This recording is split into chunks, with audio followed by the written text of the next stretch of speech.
台北市公所最近要求社区伫咧车闸进前呢，爱甲这收本数的大卡客家车对这600粒换做到1100日。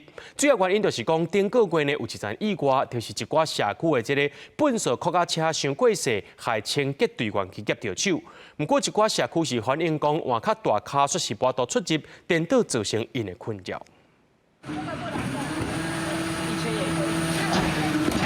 时间一到，粪扫车来到社区外口，准备收粪扫。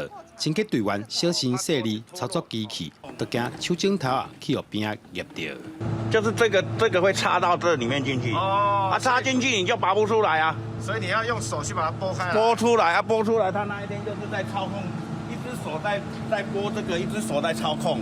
就被夹到了，就被别人夹到了。民众讲，其实过去就常常看到清洁队员因为安尼发生意外。都是后面的手指头断掉的。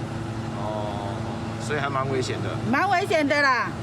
大棚就比较没有这个问题。因为这以前厂商盖房子送的啦。台北市顶个月连续发生清洁队员因为收粪扫手去夹到伤，市公所为着安全，发文要求社区爱在12月车闸进前，甲干宝车大细对原本660公升提悬到1100公升。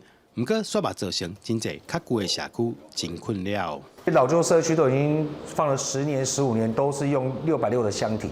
那突然之间你要改到1100，然后要限期做改善的话，那你也不可能叫说把这个门去把它拆掉它，就是或者是打掉它嘛。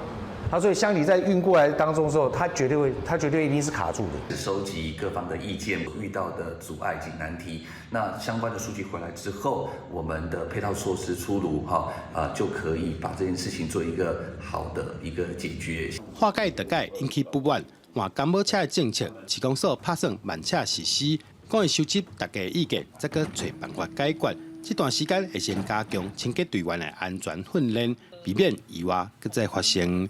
记者杜君和新店报道。